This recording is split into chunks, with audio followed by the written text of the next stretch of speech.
Howell. Um, all right, well, it's 3 o'clock, so let me welcome everybody in. Hey there, I'm Dan Harris. Welcome to TPH Live. We do this weekdays at 3 Eastern, noon Pacific. The goal is to give you a little bit of meditation in your day, a little sanity break. Our meditations are accessible for absolute beginners or seasoned pros. And then the other goal, of course, is to create a little bit of community in these tumultuous times. Our teacher today is the great Sharon Salzberg, co-founder of the Insight Meditation Society. That's where she is right now in central Massachusetts. She's also written such books as Real Love and Real Happiness. And she's one of the founding teachers on the 10% Happier app. Did I miss any most really important parts of your bio, Sharon? No. It's quite all right. Okay. Thanks for doing this. Nice to see you. This is the second time I'm seeing you today. I know. It's fantastic. What a great day. Yes, lucky day. So you wanted to talk today about what is still true. Mm-hmm. What do you mean by that specifically? Well, it actually started. I have another book coming out, and it was postponed from June 2nd to September 1st. And I was in conversation with Jay Michelson, who was working at 10% Happier, and he was excerpting the book. And before the virus hit, he was reading the book and he loved it. And then after the virus hit, he said to me, he would look at an example and he would think, that's what made you anxious? Whoa, wait till you see what's coming. And he basically said, you have to recontextualize this for this time. So if the rest of it can make sense. And so because of the postponement, I got the chance to write a new preface, which I've been working on, thinking about. And the theme that came up for me was what's still true in total upheaval and disruption and dismay and sadness and everything that's happening. Like, what's still true? What can uphold me or what sustains me and what can sustain us? So what fits in that category? Well, it's funny, my mind went everywhere from, of course, my meditation practice. And because that's my experience, is that the benefits are still true, that I get more centered, I get more aware, I get more balanced. I also thought of this very famous quotation from the Buddha where he said, hatred will never cease by hatred. Hatred will only cease by love. This is an eternal law. And I always found that very ironic. It's like Mr. Impermanence is talking about an eternal law, something that is not going to break. It's not going to change. And I actually think that is still true. And the power of something like loving kindness, or we experience it in the benefits of community. Yeah, those are great points. And it's actually really useful to come back to eternal laws, if you want to get grandiose about it, at a time when everything seems to be up in the air. Yeah, completely up in the air. And I realize as a person, I need like a North Star to be navigating by, something that I just keep checking for and expresses my values and what I really care about.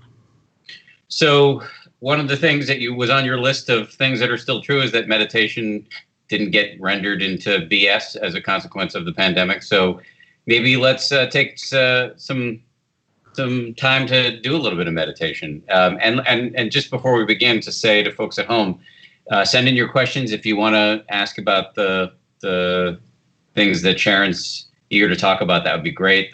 Just as a reminder, they are the things that are still true, including the utility of meditation, the fact that community is incredibly powerful, and 3, the fact that you can't beat down hate with more hate. It's not going to work. So I'll stop yammering and let you take over, Sharon. Okay, great. If you want to sit comfortably and close your eyes or not, however you feel most at ease. Let's start just by taking some deep breaths, some full breaths, feeling the breath enter your body and release. One of the things we do in these times of incredible tension is we stop breathing. So let's just take the opportunity to take some breaths.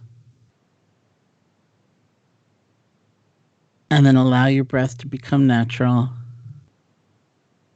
See where you find it most clearly? Nostrils, chest, or abdomen? Find that place, bring your attention there, and rest. The word is actually rest. See if you can feel one breath. You don't have to be concerned about what's already gone by.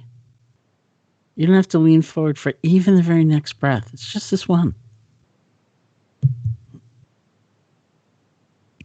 And something I used to say to myself in my practice was settle back. Let the breath come to you.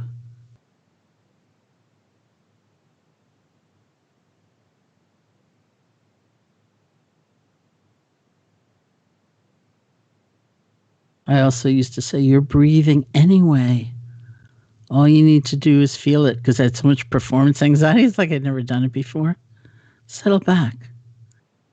Let the breath come to you.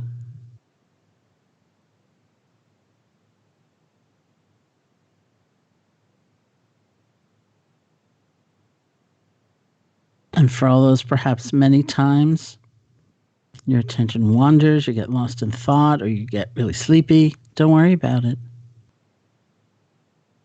We say the most important moment in the whole process is the next moment after you've been gone, after you've lost it altogether. It's the moment of letting go, and it's the moment especially of beginning again. No rancor, no blame. See if you can let go of whatever's distracted you. Just bring your attention back to the feeling of the breath.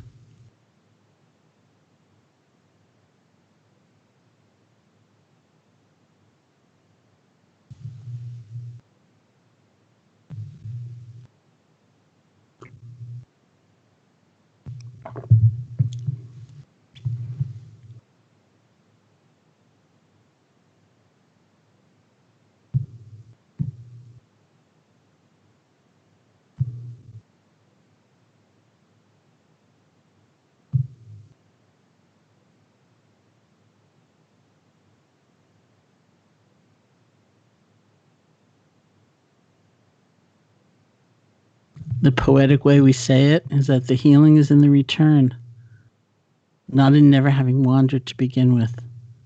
We let go and we start over.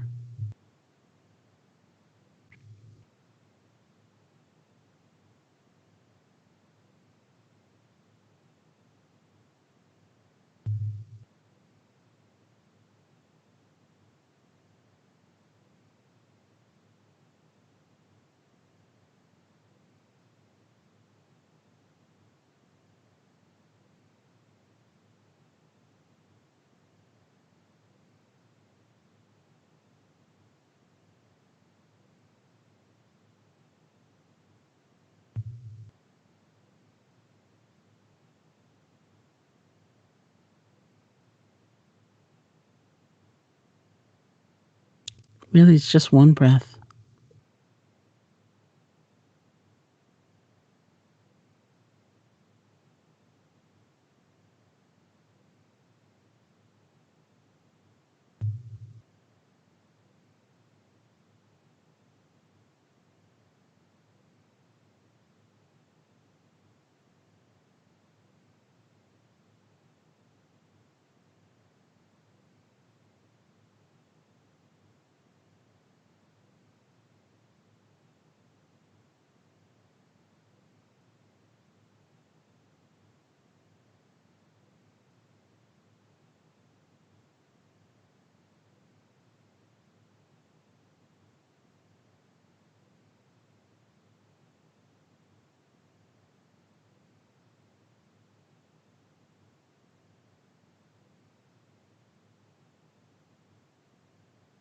And when you feel ready, you can open your eyes or lift your gaze, and we'll end the meditation.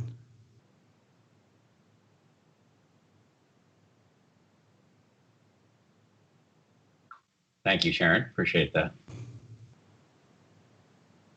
Already getting some questions. Rebecca says, any advice about how to be there for someone who is feeling so much hate or anger? Well, I mean, I think there are lots of levels to that, and it's difficult. You know, when I say the Buddha said hatred will never cease by hatred, hatred will only cease by love, there's a sort of ironic part of me that says, too bad, like it's much easier not to be generating loving kindness or compassion in some situations. But I think in the presence of that kind of energy, it's a few things for me. One is remembering the toxicity that I feel is the place someone else is living, that they're surrounded by that energy. I'm just maybe on the receiving end or in the environment as it's being extended, but it's where they live. And that has a certain sense of compassion, which is not weak, or meek. It's not saying, oh, great, just go on. But it's really feeling, wow, that is a place of suffering. And then I think it's incredibly important to learn boundaries and not to just absorb and take in that kind of energy, and to have a sense that we are protected, in fact, by having loving kindness or compassion by someone precisely against just like sucking it in and like a sponge. And part of that is boundaries in the sense of I cannot make you feel something else. It's not my responsibility to transform your mind. I wish it were so.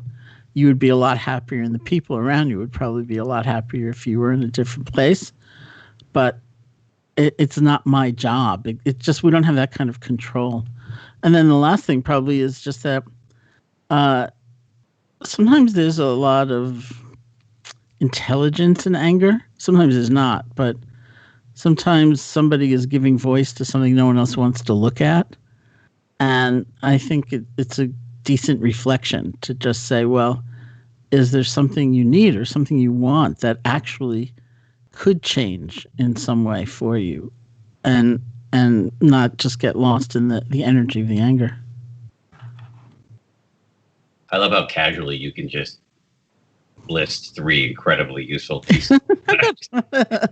Because I never thought about that. I'm occasionally around somebody who's just emanating bad vibes, and the shift in the mind of this. Usually I focus on how much I don't like this, but the shift in the mind of, I'm getting a little dose of what this person's existence is like. That's right. Is really useful. And then, of course, to set the boundaries, and also maybe they're pointing to something that's important to listen to. All great pieces of advice. So just moving on, Jill says, how do we remain centered and calm when everything feels like our life as we knew it and safety are gone? I would actually focus on the word remain, because people, including myself, use language in a way that I think implies a stability or a static nature that's just unreal. Like at the end of retreats, people would often ask, how do I stay mindful all day long? Or how do I keep this level of concentration that I got on this retreat? And I always respond by saying, it's not going to happen. It's not going to happen, but we learn how to return. Just like we did. It's exactly the same process, and we bring it to life. We're living in a time of, obviously tremendous disruption and loss and change and unknowing and so many things. And so I wouldn't hold this image of like this picture perfect, even tempered, mellow kind of person. It's not going to happen.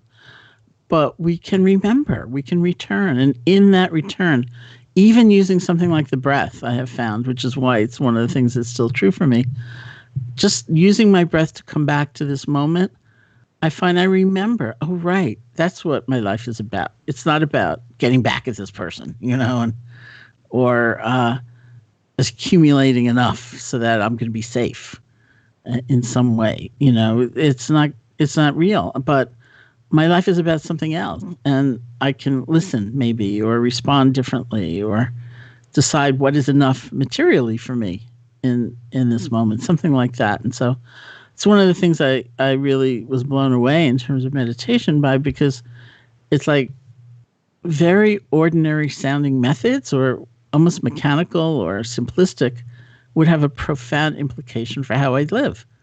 So don't worry about remaining calm. You're not going to remain calm. But you can return to a state of some perspective and remembering, and it doesn't take much to return. I I really appreciate you giving us all permission to be a mess Yeah, because BMS. yeah, I think we think that we're going to achieve some level of something, calm or whatever, and then it's going to be bulletproof. But of course, you're going to be, maybe you're up your calm or mindfulness or happiness quotient, but that doesn't mean you aren't going to mess up. So as is just useful to hear. Beth says, and I'm quoting here, I live with 3 non-meditators. I wish they would at least try. How do I accept they aren't interested, but I still want to introduce them to meditation since it's been so beneficial to me? It's tough, isn't it? You can give them a gift certificate to 10% happier and see how they appreciate it. Here, I have a present for you. I mean, the best thing always, of course, is not to proselytize and just be yourself and express your experience, rather than a treatise on the law of change, for example, to be vulnerable enough to say, I have experienced this. And the adjunct to what I was just saying, or what we were just talking about, is that the very same things may arise, but we approach them so differently. The same fear, the same regret, the same anxiety, whatever it is, but we can approach them very differently. And that's a really direct thing to say. Wow, I felt all this anxiety, but I somehow wasn't caught in it as much. And I really attribute that to my meditation. That's enough. Just to build on that, as I've discussed many times, I got myself in some trouble when I first started meditating about 11 years ago because I was very annoying with my wife because I was trying to, I was like a happiness bully. My friend Gretchen Rubin talks about that term, happiness bully. I was just badgering her to meditate, and it created a multi-year resistance on her part. But it was useful for me. I mean, it sucked for her, but it was useful for me because I learned through making those mistakes with her, don't do that. And so my current policy is I don't talk about meditation with anybody unless they've asked me to. And it's interesting because now, especially during this pandemic, Bianca will occasionally show me her phone and how many, what her streak is on the 10% Happier app, or I'll walk in. I walked into the room the other day and she had her headphones in and she said, just relaxing with Joseph. Nice. Listening to the Joseph Goldstein meditation. I say nothing even then. But Bianca looked at me the other day and said, pointing at our son, I wish we could get him to meditate. And then I thought, okay, now it's come full circle. Okay, that's fabulous. Happiness bully now. That's great. All right. Alina says, how can I start to put myself together? I know things that I need to do to pick myself up from the dark places, including meditation, but how can I find strength to do that? I think the bottom line is we really need to be kind to ourselves and have a sense of justice in terms of how we treat ourselves. And so if you want to undertake meditation, I think that's great. I would say don't be dismayed if difficult states come up as you're practicing, because they can, and they do. And that doesn't mean you're doing it wrong. Everything is about how we relate to what's going on. And be flexible. If you're really coming from a dark place, then it may be something like walking meditation to begin with, or drinking tea meditation, something that's active, that's connected. Certainly loving kindness meditation, which I'm a big proponent of, would be an interesting experiment. So feel free to experiment with different styles. And I'd also say what I tell everybody really is choose, and this is because it helped me, choose a structure that you find useful and reasonable. Like I'm going to practice 5 minutes a day for a week, something like that, and then do it. And for me, that really works because I'm the kind of person where if I said, I think I'll practice 3 times a week, it would be Monday, and I think Wednesday I'll start, and then it would be Wednesday, and I think Saturday I'll sit all day, and I'd never get it done. But something reasonable and limited and doable, I'll actually do it. And that's that's the alchemical moment when we're not thinking about it, but we're actually putting it into practice. And I would definitely, if you have the availability of something like the 10% Happier app, you have a chance to have really fine instruction, and you have a chance to, be in touch with the community and have questions answered. And it's very important. Sharon, thank you very much. Really appreciate it. Great job as always. It's great to see you again. Twice in one day. Sharon will be on. I saw her earlier today because we did a recording for the 10% Happier podcast, and that will be on Monday. Before I go, actually, I'm very happy to say what I'm about to say because on Fridays we do. We identify a nonprofit that's doing good work during the pandemic, and we at 10% Happier support them. And then we also give you information about them so you can support them if you want. And in particular, I'm happy about this one because of how I came to this organization. So during this pandemic, there's been all sorts of acts of generosity, but my family's been on the receiving end of one. We live in a little apartment here in New York, and there are quite a few of us and a bunch of felines, and I have to work here, including I have to anchor Good Morning America on the weekends from home. And our neighbors had a spare apartment that they were not using, that they're trying to sell, and they are letting us use this apartment, and they won't let us pay them. So I'm anchoring Good Morning America from there. Our son plays from there at times during the day. We're really getting a lot of use out of this extra space. And so I asked them, is there a nonprofit we can support? Please, is there something we can do to pay you back? And it turns out my neighbors' names are Greg and Liz. I'm not going to give their last name, but Liz is on the board of an incredible organization, which is the organization I'm going to talk about now. They're called New Yorkers for Children. They're a nonprofit responsible for improving outcomes of youth in the child welfare system with a focus on foster care and those who have aged out of care. Since the onset of COVID, the organization has seen quadruple the number of requests to meet the most basic living expenses. In response, New Yorkers for Children is distributing emergency grants to help with rent, utility bills, groceries, cleaning supplies, and much, much more. No donation is too small and can help ensure that New York City's most vulnerable kids have access to basic needs during this pandemic. So my family's donating, 10% Happier is donating, and if you've got some spare money, it would be great if you could support them too, of course. If you don't, that's cool too. But as they say, no donation is too small. What else do I have to tell you before we close out the week here? My guest on Monday will be the great Oren J. Sofer. If you're a teacher or a healthcare worker or you work in a grocery store or you deliver food, please go to 10%.com/care and we'll give you the app for free. And one last thanks to the amazing Sharon Salzberg. Thank you, Sharon. Thank you. It's great to see you. Thanks for spending a week with us here at TPH Live. We'll see you back here on Monday with Oren.